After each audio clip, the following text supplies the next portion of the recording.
quien es rector de la UNAE, haciendo una brevísima memoria de lo que sucedió en esta universidad.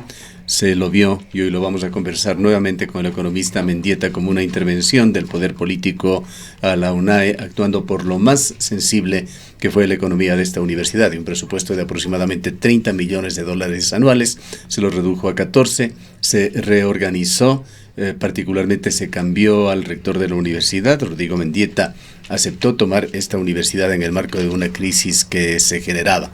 Hubo denuncias del rector saliente en el sentido de que parte de lo que se había provocado era una respuesta negativa de él a ceder a presiones también del poder político para gestionar determinados nombramientos, saltándose los estrictos protocolos que existen en la educación superior ecuatoriana para acceder ya sea a puestos de docencia y también a puestos administrativos. Como colofón de esto, hubo nombramientos, algunos de ellos fueron revisados, y entre ellos el relacionador público de la UNAE renunció a los pocos días. Tenía un parentesco muy cercano con el gobernador de la provincia del Cañar. Por otra parte, han circulado varios documentos, se han generado incluso cuentas, unas oficiales de la UNAE, otras extraoficiales, y tendríamos que decirlas anónimas, como UNAE Leaks, en las cuales se han exteriorizado preocupaciones sobre la universidad. Un documento, diríamos, un tanto más normal y formal en cuanto a su presentación. Es una carta abierta que, aunque no lo firma nadie, simplemente lo ponen como, se entiende, profesores, maestros de la universidad o posiblemente administradores, hacía ciertos llamamientos en el sentido de que algunas personas deberían retirarse de la universidad. Y vamos a dar lectura a esto porque fue una carta abierta, fue dirigida a la Secretaría Nacional de Ciencia y Tecnología. Entendemos que la CNCIT la habrá revisado y alguna conclusión habrá sacado de la misma.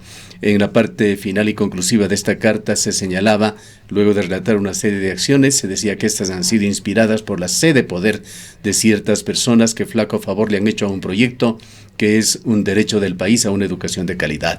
Demuestran la falta de compromiso con el proyecto y deslegitima su propio oficio de docentes. No han entendido que el proyecto de la Universidad Nacional de Educación no le pertenece a nadie, que no sean jóvenes ansiosos de un futuro mejor. El derecho a una educación libre, crítica, de calidad, no le debe nada a nadie más que a su propia historia. Es por estas razones y otros indicios de irregularidades que aplaudimos una auditoría minuciosa en la UNAE e invitamos a los otros organismos de control a hacerse eco de la presente. Señalan en la parte final, por todo lo expresado anteriormente y para que acabe la persecución, cesen los intentos desestabilizadores, los organismos de control puedan hacer su trabajo, termine la manipulación de estudiantes y sobre todo el proyecto de la Universidad Nacional de Educación continúe. Pedimos dar un paso al costado a las siguientes personas y dan una lista de 6 u 8 nombres. Entendemos que son sobre todo ex directivos algunos, profesores otros de la UNAE, dejando sentada esta situación para el debate público. Reiteramos, al tratarse de una carta abierta a la CNCIT.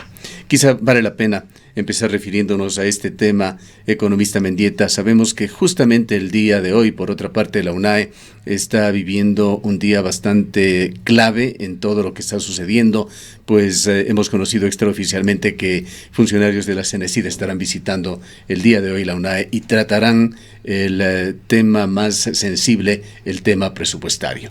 Le dejamos con este prolegómeno a que nos cuente usted cómo marcha esta situación delicada de la UNAE. Muy buenos días, Gustavo, Rosana, muy buenos días también a todos los que nos escuchan, muy amables por la invitación. La primera tema al que usted se hace referencia, en verdad ha habido, sin usar canales oficiales de la UNAE, pues diríamos esta serie de información, tanto atacando quizás a ciertos personeros recientes que están ingresando a la parte administrativa o tomando riendas de las direcciones académicas de la UNAE. Y por otro lado también atacando a aquellas personas que... hay fuego cruzado. Hay un fuego cruzado. Sin embargo, al venir de cuentas no oficiales y al venir también, como usted acaba de mencionar, de personas que no sí, firman. No deja de ser un documento comunicado anónimo. sin firma. Exactamente, un documento sin firma. Yo lo que le puedo decir es que yo me solidarizo con todas las personas, tanto que de una parte y de otra parte están recibiendo estas afectaciones, porque no es el canal correcto para que se puedan, digamos, pues tratar una serie de inconvenientes que al mes de mi gestión y con mi equipo de trabajo las hemos ido viendo, las hemos ido sacando a flote. Nos hemos ido dando cuenta de serios problemas en la parte administrativa, en la parte financiera, en la parte académica que tiene la UNAE, pero no nos corresponde a nosotros tratar eso, sino es confrontarlos, es empezar a trabajar. Estamos solucionando, estamos muy, digamos, preocupados de ciertas situaciones porque implica inclusive problemas de tipo financiero más allá del recorte presupuestario, ¿sí? Y que justamente estamos tomando, digamos, las medidas al respecto. La UNAE tiene dos programas importantes que nutren también sus finanzas. El uno es un convenio con el Ministerio de Educación para llevar a cabo su programa de profesionalización, y también otro es un convenio con la Secretaría Técnica de la Amazonía, en donde con un proyecto muy interesante pues recibe dinero de las regalías petroleras. Y en uno y en otro caso la UNAE tiene serios inconvenientes en cuanto a presentar las formalidades del caso para recibir esos ingresos. Por lo tanto, lo que hemos hecho son acercamientos para poder ir cerrando, ir solucionando los problemas. Y otro tipo de problemas que encaran digamos, estas situaciones, las iremos canalizando de la mejor manera. Las iremos canalizando también siguiendo el debido proceso, ¿sí? Ahí tenemos que recibir, tenemos que digerir estos temas conforme manda las normativas tanto internas de la UNAE cuanto también las normativas que están superpuestas, para irle dando el debido proceso. Pero a esta serie de rumores, digamos así, y yo lo que hago es solidarizarme, porque todas las personas pues nos merecemos un mínimo de respeto en este sentido, y lo que tenemos que hacer es seguir trabajando, seguir obviamente las denuncias que nos vayan llegando, o los temas que tengamos que ir tratando, lo tenemos que ir haciendo en el marco, repito, ahora, de la ley. Más allá de los rumores y el uso de estos portales públicos de forma anónima, sin duda al rectorado de la UNAE, a sus instancias administrativas, habrán llegado inquietudes que se reflejan en estas otras formas de comunicar. ¿Cómo describiría usted la situación al momento de la UNAE? Bien, el momento la UNAE está una universidad estable. Yo creo que al mes de las protestas se ha logrado estabilizar. Nunca paró la parte académica. Este problema del diciembre se dio. Entendemos que terminando un ciclo lectivo. Terminando un ciclo lectivo que tiene un calendario un poco especial, pero obviamente lo que nos hemos esforzado es para que el ciclo continúe tal cual, ¿no? Y que implica muchas cosas, porque el modelo pedagógico de la UNAE tiene un alto componente de práctica, y esto implica movilización de estudiantes y de docentes, movilización de transporte, etcétera. Entonces, todo eso hemos hecho que siga los parámetros normales, y lo que nosotros tenemos ahora es un fin de ciclo. Se llevó a cabo inclusive, o se está llevando a cabo inclusive, la evaluación docente. Lo que tenemos es un fin de ciclo normal. Entonces, lo primero que creo yo que fue nuestra preocupación fue en estabilizar, digamos, el ambiente de la UNAE. Si bien es cierto, no está completamente del todo, pero es estabilizar aquello y luego trabajar en el tema presupuestario. En las dos cosas, ¿no es cierto?, lo que nos hemos ido dando cuenta es de una serie de inconvenientes, pero repito, lo que los estamos es encarando, y obviamente pues hay muchas cosas que quedan en rumores, que quedan en dimes y diretes, pero obviamente como rector de la UNAE pues yo no estoy para dar cabida a ello ni dar oído, pero claro, sí aquellas cosas que se vayan tramitando. Ahora sí es importante que estos temas se los debata cuando llegan a través, digamos, de los canales normales, y que existan estos espacios de debates dentro de la universidad. Sí, precisamente luego de la crisis en el mes de diciembre que atravesó la UNAE, podría decirse casi literalmente que al interior se produjo una guerra, que es lo que usted manifestaba hace un momento, ¿no? Presiones de distintos sectores, presiones externos del gobierno nacional, presiones internos también de los distintos grupos que hay al interior de esta universidad. Esto quizás le provocó a usted algunas dificultades en la conformación del equipo de trabajo, personas que llegaron a la universidad pocas horas o días después se tuvieron que retirar, se vieron obligadas, cambios en la designación de autoridades y, como usted dice, todavía hay algunos temas pendientes. ¿Cómo ha sido enfrentar este proceso? Bueno, sí fue un tema difícil, ¿no? Porque un poco haciendo una memoria del tema, a mí me correspondió en muy pocos días tomar la decisión y llevar a cabo este proceso que realmente yo no consideraba o no tenía previsto que se iba a dar tan inmediatamente, ¿no? Llegó la renuncia del rector y inmediatamente correspondió asumir con la sesión que se dio el día viernes 20 de diciembre. Entonces, claro, yo no venía con un equipo, eso es claro, porque no había tiempo para conformarlo, pero sí me encuentro con una UNAE en donde todo el equipo académico renuncia, donde muchas personas, sobre todo claves en la conformación ya administrativa, financiera de la UNAE también se van, ¿sí? Entonces había que conformar rápidamente este tema, ¿no?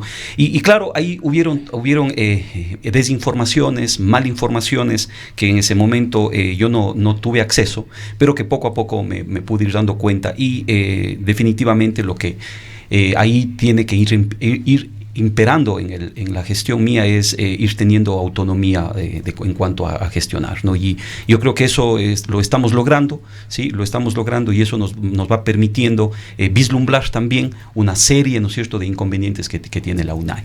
Que justamente a partir del el día lunes nosotros hemos establecido a lo que lo hemos denominado diálogo UNAE. Esto lo que vamos a hacer es justamente tener una cercanía, ya una vez que hemos pasado ciertas turbulencias, pues tener ahora una cercanía con los diferentes estudiantes de las diferentes carreras, los profesores de las diferentes carreras, el personal administrativo. Inclusive vamos a visitar territorio. La próxima fin de semana estaremos en la sede, digamos, que tiene más tiempo en UNAE, que es la sede de Manabí en San Vicente, para recoger justamente también preocupaciones directas, ¿no? Preocupaciones directas y que, pues bueno, bien acá, ahí entiendo yo que saldrán muchos temas, las vamos a ir sistematizando desde lo más simple que pueda tener solución inmediata hasta lo más profundo que obviamente nos permitirá a nosotros al menos conocer una base para un planteamiento de una estrategia, digamos, de largo plazo. Que si bien es cierto, este año tenemos otras prioridades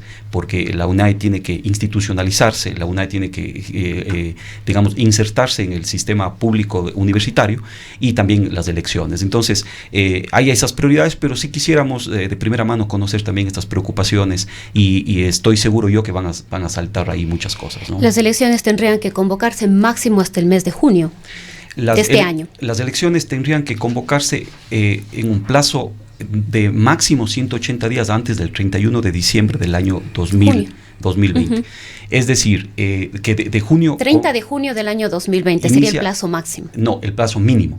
Mínimo, porque a partir de ahí comienza a decir, para utilizar un lenguaje, digamos, más simple, comienza una cuenta regresiva, ¿no? Entonces, a partir de junio tendríamos el lapso para que las elecciones se hagan, pero mi compromiso es de que las elecciones se hagan lo más pronto posible. Nosotros, una vez que superemos el tema del presupuesto, que dicho sea de paso, tenemos muy buenas perspectivas de que vayamos a llegar a un punto mediante el cual el aumento en el gasto o en el presupuesto corriente implique una tranquilidad, digamos, para el desarrollo de las actividades normales de la UNAE durante todo el año 2020. Tenemos buenas perspectivas con la CENESID, estamos trabajando, nosotros hemos revisado los números también y una vez que superemos aquello, inmediatamente he dispuesto yo a todo sobre todo el equipo legal, trabajar en los estatutos y todo lo que implica las elecciones para que estas se desarrollen. Precisamente me queda una duda porque estaba revisando y lo que dice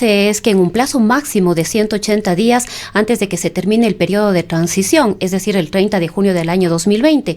Entonces, la ministra debería enviar la terna hasta el 30 de junio. Se habla de una terna, es decir, no es un proceso eleccionario universal como se da en las otras universidades, sino es una elección a partir de una terna que envía el Ministerio de Educación. Entonces, se me había indicado que hasta el 30 de junio la terna debía estar ya para las elecciones. Sí, no, ese es el plazo, como digo, como usted dice, es el plazo máximo que tiene, pero a partir de ahí hay, digamos, también o sea, mínimos. Lo que yo quiero decir es que no puede irse más allá del 30 de junio el proceso electoral, o sea, máximo hasta esa fecha la universidad tendría ya que ir a elecciones. Está bien, la interpretación es esa la fecha, sí. ¿no? Es esa la fecha, pero lo que vamos es a tratar de tener listo, antes. Porque además hay que recordar que uno de mis compromisos y el que se estableció con los representantes estudiantiles y de los profesores y del personal administrativo es también socializar este estatuto, y obviamente pues el momento que tengamos un borrador estableceremos un mecanismo de socialización para que en el marco de la ley, porque de eso no podemos salirnos, entonces todos estemos, digamos, claros con cómo se va a llevar a efecto el tema. Luego se aprobará y una vez que esté lista la UNAE, pues comenzará su cuenta regresiva esperando la terna, ¿no? ¿Hay la aspiración suya de ser parte de esta terna? ¿Se ha podido reunir ya usted con la gente del ministerio? No, yo el día lunes voy a tener una reunión con las personas del ministerio en donde vamos a trabajar, donde yo les voy a plantear básicamente dos cosas. La primera es este dinero de la profesionalización que hemos tenido dificultades en recibir el año anterior y tenemos ahí un dinero pendiente que para nosotros es vital recibirlo. Y por otro lado también el hecho de que queremos reestructurar el observatorio de la educación y queremos el apoyo del Mineduc para con el manejo de información poder nosotros emprender, quizás es un poco una de mis aspiraciones, emprender en el corto plazo, en el plazo que vaya a tener, pero emprender un estudio un poco más profundo de la problemática educativa del país a nivel básico, fundamental.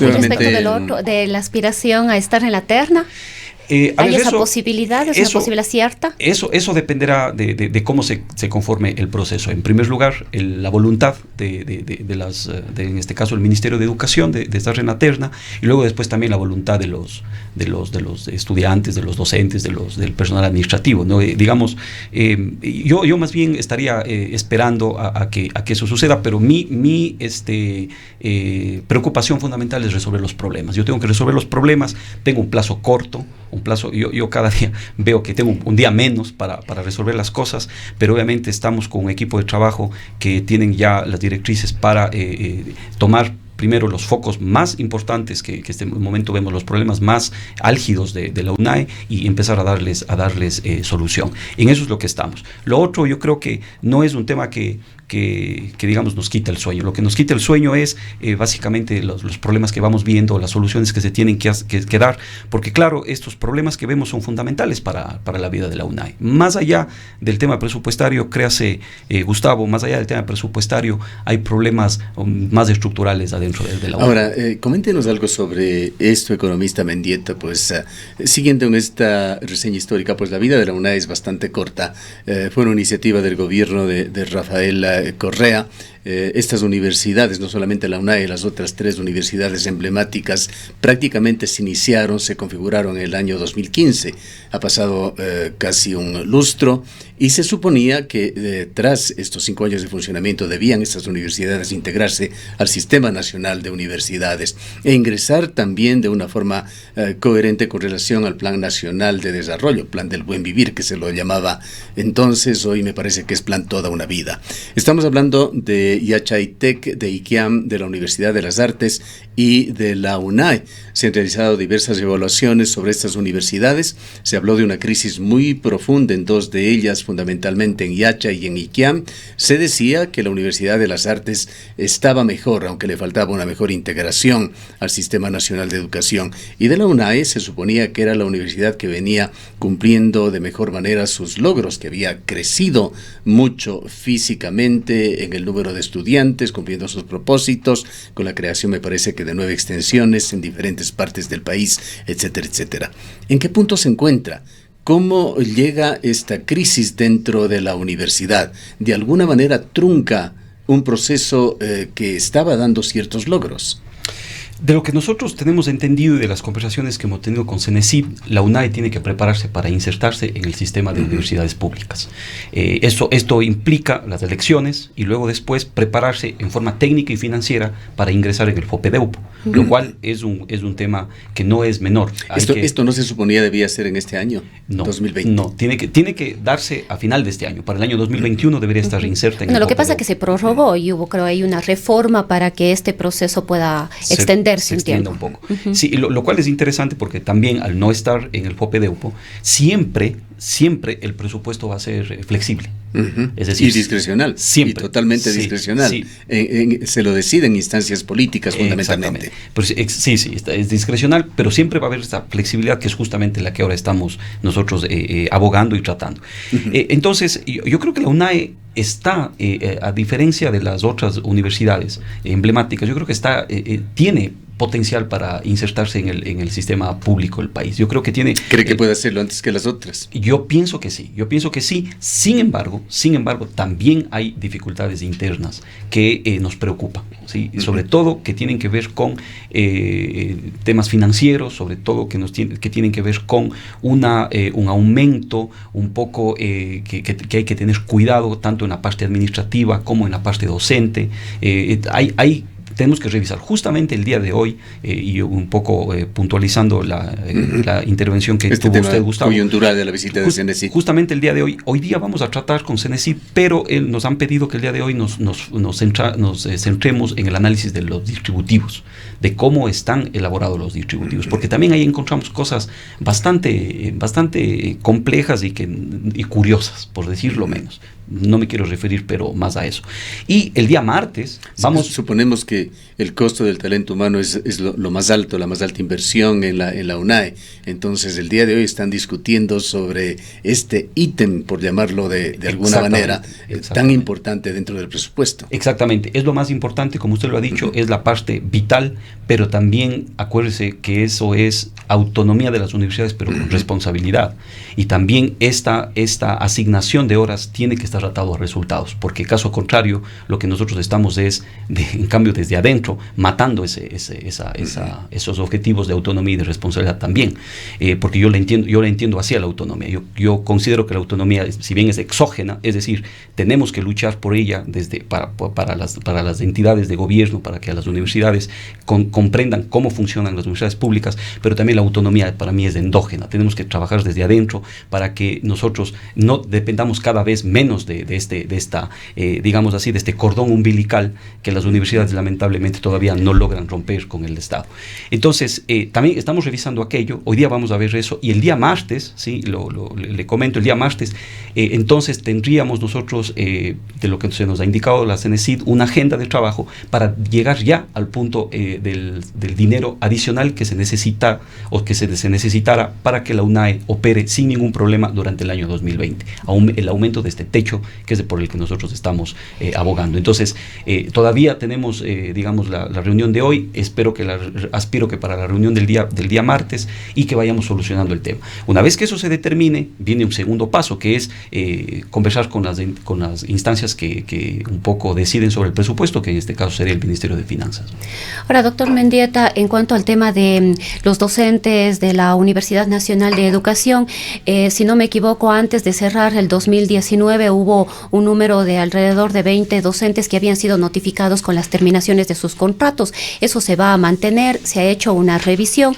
Y lo otro, que es un tema de preocupación del sector universitario en general, es la situación de los docentes dentro de las universidades. Se hablaba de contratos ocasionales, de contratos a través de servicios profesionales, es decir, vía factura, como algunas de las posibilidades. Entiendo que el número de docentes titulares de la UNAE son muy pocos, creo que 40 o 42 docentes de una planta de ¿cuántos? 300 docentes quizás, y todo el resto son contratados. ¿Se ha pensado en normalizar, en regular esto, llamando a concursos probablemente? ¿Cuál es la situación? Bueno, en primer lugar, yo creo que el problema fundamental en las universidades es esta descompensación entre titulares y profesores no titulares, ¿no? Que no es un problema solo de la UNAI, que genera un problema amplio. Ahí yo creo que las universidades debemos trabajar porque haya un proceso de titularización constante, ¿sí? Eso debería ser, y respondiendo a las líneas de investigación, respondiendo a criterios técnicos, ¿no? Y ese problema, como vemos, es general. En la UNAI este problema no es menor, porque de la planta docente solamente 41 docentes son titulares. Hay una planta docente de 350 este momento, si se considera tanto Azogues, sí, como todos los centros de apoyo y las 2 sedes que están ancladas en Manabí y en Lago Agrio. Pero ahí también hay que entender que el aumento, digamos así, exponencial que hubo en la planta docente se debió a los programas de profesionalización. El momento que la UNAE, digamos, toma esta tarea de la profesionalización, tanto con un convenio con Minedu como con la Secretaría Técnica de la Amazonía, pues yo creo, y es mi apreciación preliminar, una apreciación preliminar, la aclaro, es que ahí se sobredimensionó este proyecto, se sobredimensionó, ¿no? Es decir, la UNAE tuvo que haber puesto ahí límites en cuanto a cuántos profesores se iban a recibir o se tenía que organizar de una mejor forma. Entonces, para mí ahí hubo un crecimiento exponencial, lo que implicó una entrada de docentes bastante alta, pero de docentes que vienen a un programa específico, que además tiene inclusive una fecha de culminación. Entonces, yo creo que ahí esta mezcla ¿Cree usted que está sobredimensionada la nómina al momento? Yo creo que está sobredimensionada la nómina, pero a efecto de aquello, ¿no? A efecto de aquello. Ahora, si nos abocamos solamente a lo que es la modalidad presencial, es decir, aquellos estudiantes que en las 7 carreras están acudiendo en forma regular, presencial a la UNAE, estamos hablando de que ahí son 2.874 estudiantes. Y obviamente, pues, la planta docente, la asignación horaria, a veces sí, a mí me llama la atención, porque hay de pronto una proliferación en la asignación de horas. Entonces, eso también hay que revisarlo, sí, eso también hay que revisarlo. Pero yendo para no apartarme de la pregunta de Rosana, otra cosa que en el caso de los profesores notificados, hay algunos que ya habían decidido marcharse, o a otros se les volvió a llamar, y obviamente se les incluyó en la planta docente. Pero hay una cosa que también llama la atención. La UNAI tiene una altísima tasa de rotación de los docentes, ¿no? Y eso también... y esto ha tenido históricamente esto ha tenido años de funcionamiento. Esto ha tenido, al menos en los últimos años, eso es lo que podemos revisar, y eso también afecta a la planta docente, porque claro, eso al tiempo de que baja la calidad de la educación, ¿a qué atribuye usted esta alta rotación? Yo creería que por 2 razones. La primera, que es por este crecimiento exponencial del área de profesionalización. Estamos hablando de 2.300 estudiantes a distancia en profesionalización.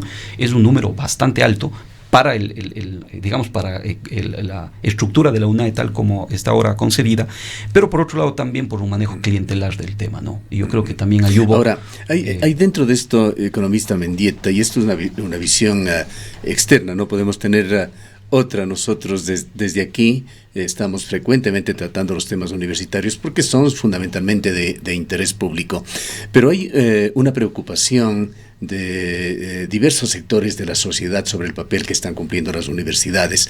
Hablan de una desintonía con la sociedad, de que están generando profesionales que el país en realidad no los necesita y que hay otras profesiones que están abandonadas. Quizá o la UNAE constituye en esto un caso excepcional, pues si Ecuador tiene una deficiencia, si Ecuador tiene un talón de Aquiles, está en la educación. La calidad de los maestros está en entredicho permanentemente. La deficiencia de maestros, la permanencia de escuelas unidocentes, por ejemplo, que existen aún en el país. La calidad de la educación rural es lamentable en el Ecuador, lo cual se refleja en esa especie de pirámide, o de embudo más bien diríamos, que permite a muy pocos ecuatorianos, a muy pocos jóvenes ecuatorianos ingresar en la universidad y a muchos menos conseguir un trabajo una vez que son profesionales. La UNAI en esto tiene, digamos, un enorme mercado de trabajo. Hay que formar profesores en cantidades para suplir estas necesidades, este déficit tan grande que tiene en educación el Ecuador. ¿Cómo mira usted este aspecto? ¿Cuáles son los objetivos de la UNAE, incluso en términos cuantitativos, en cuanto a la formación de maestros? Completamente de acuerdo, yo creo que es así, es un área neurálgica. De hecho, una de las razones por las que me llevó a mí a tomar esta decisión justamente fue ella, ¿no? La educación en el país definitivamente tiene que ser reformada, definitivamente necesitamos pensar y trabajar en un nuevo modelo educativo a nivel de primaria, secundaria, educación básica. Sí, la UNAE tiene que tener esta potencialidad, pero obviamente ya casa adentro lo tiene que hacer, ¿no es cierto?, en base a criterios también de sostenibilidad, porque si no, lo que podemos caer, ¿no es cierto?, es que entramos en problemas de tipo financiero.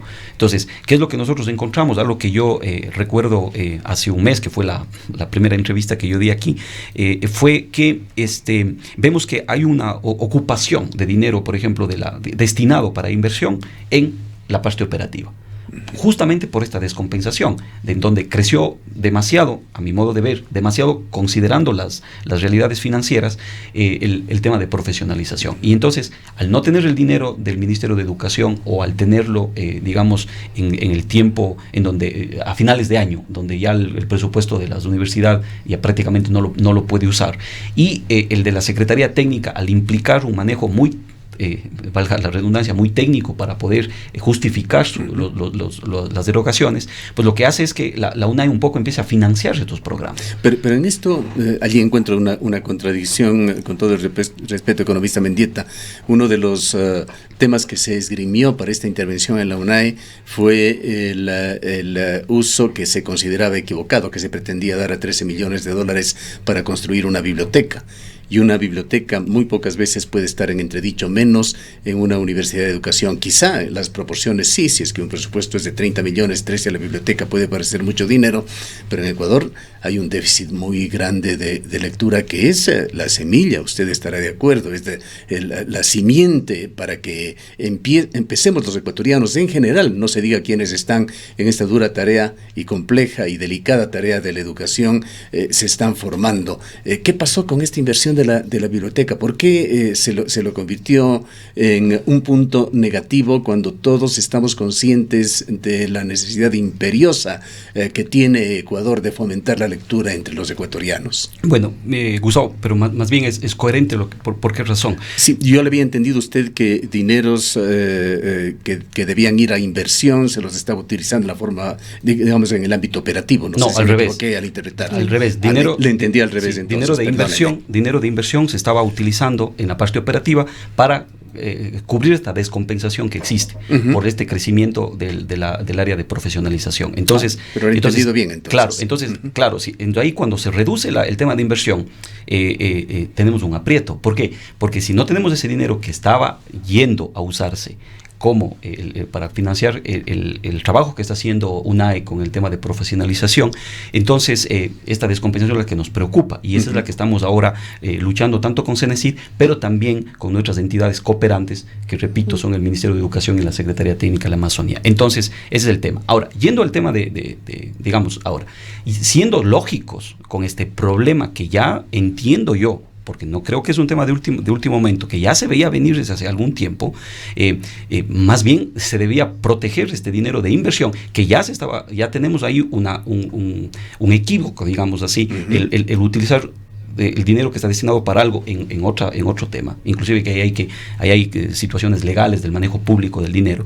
Pero siendo así, ¿no es cierto?, yo creo que debíamos dar prioridad a aquello y más bien no entrar en un tema de gasto que de pronto, si bien es cierto, es importante, como usted dice, el tema de biblioteca, etcétera, pero no era lo sustancial, porque no era prioritario. No era prioritario. No sé si estoy claro con eso. Lo que le entendería es que hay otras necesidades de inversión que no son precisamente la biblioteca. Del mismo tema de inversión, primera cosa. Y segunda cosa, del conocimiento que yo tengo, este proceso se cae en la CERCOP. Entonces ahí está claramente estipulado, Gustavo, cuáles son las razones, cuáles son los artículos que se incumplieron y qué es un poco lo que se encontró. Inclusive hay una denuncia pública que hiciera el Colegio de Ingenieros del Cañar y que obviamente pues dan cuenta o darían cuenta, ¿sí?, de ciertos vicios en el proceso. Pero eso es otro tema.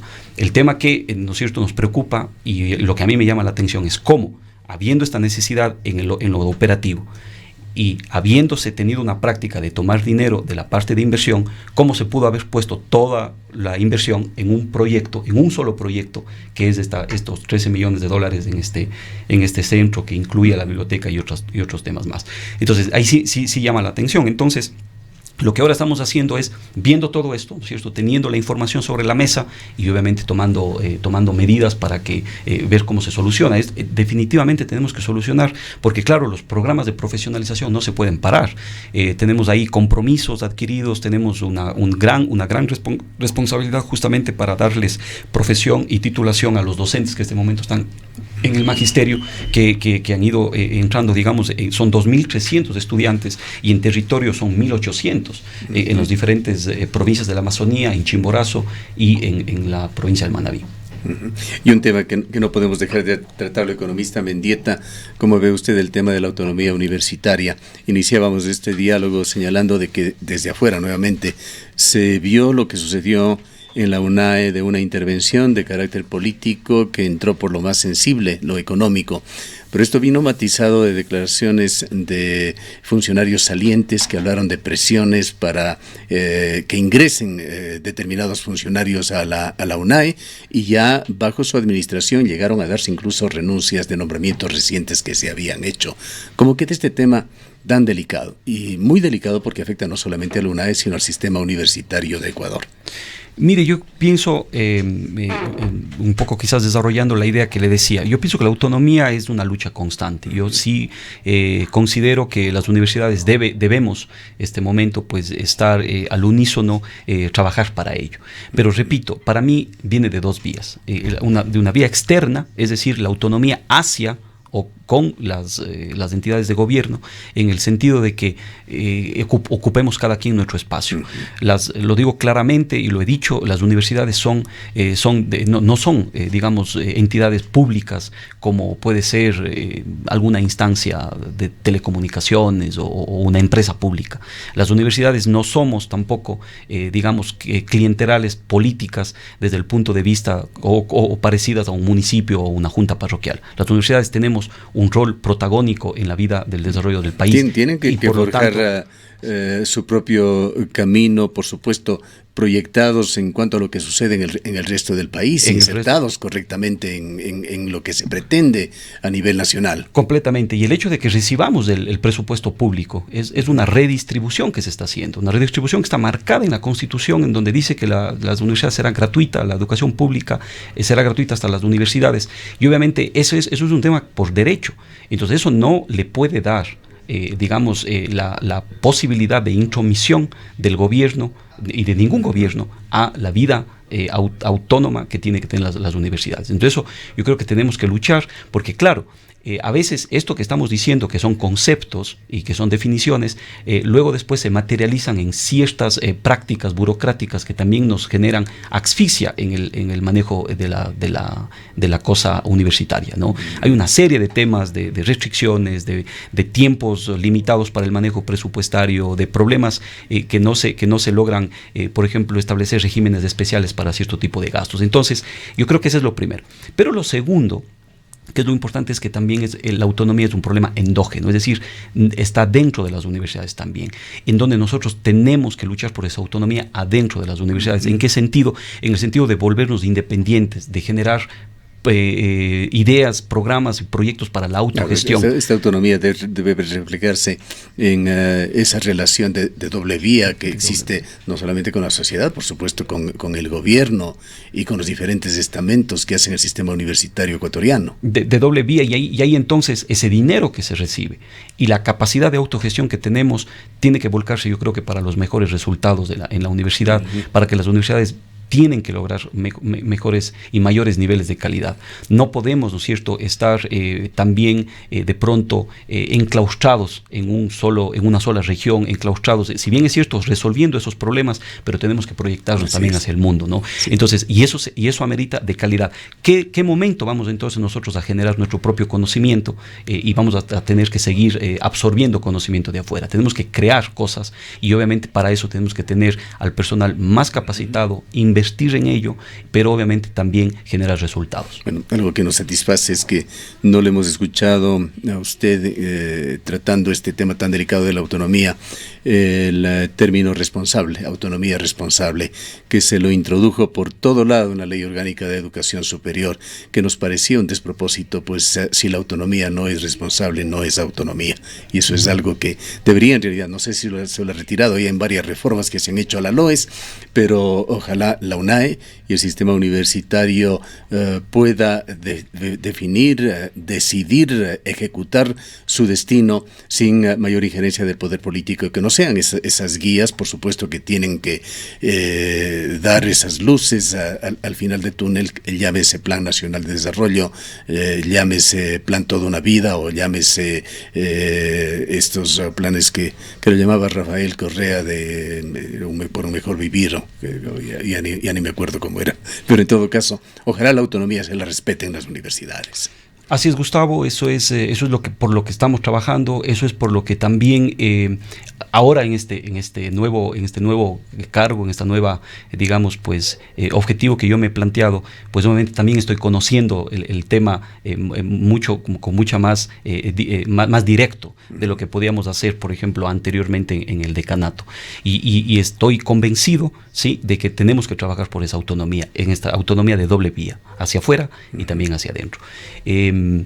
Quizás pues yo quisiera terminar agradeciendo, ¿no es cierto?, la confianza que en mí han depositado y que obviamente cada día la estamos construyendo para que vayamos solucionando estos problemas de la UNAE, la confianza que he recibido del cuerpo académico, el apoyo que he recibido de ellos. Hay un equipo de trabajo que está muy comprometido con mejorar las cosas, asimismo con mi equipo administrativo y con la parte sustancial que son los estudiantes. Yo les quiero agradecer porque obviamente pues ellos, si bien es cierto, han tenido mucha efervescencia estos últimos días y han habido mucha información. ¿Qué nos parece algo bueno? Y que me parece fundamental. Una juventud callada es lo que no queremos, lo que ninguna universidad quisiera. Sí, fundamental, y ellos son parte de este momento de todas las conversaciones, los diálogos, el conocimiento del distributivo, de cómo se está dando el tema financiero. ¿Han surgido liderazgos entre los estudiantes con todo lo que ha sucedido? Yo creo que sí, ¿no? Yo creo que sí, entre ellos, obviamente quizás nosotros tenemos más relación directa con quienes están en este momento encabezando la FEUE,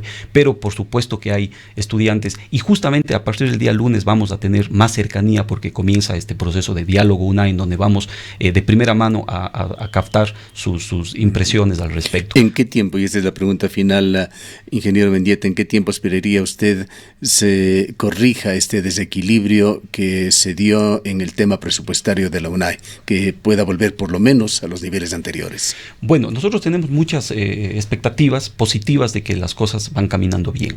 Yo creo que antes de cerrar este mes, ya vamos a tener un valor que nos permitiría a nosotros tener tranquilidad en cuanto al manejo operativo. Una vez que eso suceda, entonces vendrá la siguiente parte que ya tendremos que trabajar, ¿no es cierto?, para conseguir el aumento en el presupuesto, porque ahorita lo que estamos es definiendo un monto y luego vendría el aumento en el presupuesto. Yo aspiraría que esto sea máximo, digamos, durante el mes de febrero, de tal suerte que nosotros resolvamos en un mes más el problema presupuestario, que nos deje tranquilos y podamos seguir trabajando en esta institucionalización y autonomía de la UNAE, que implica su elección y que implica también prepararse para ingresar al BOPEDEUPO. Bien, le queremos agradecer por su presencia al economista Rodrigo Mendieta, PhD, rector de la Universidad Nacional de Educación UNAE.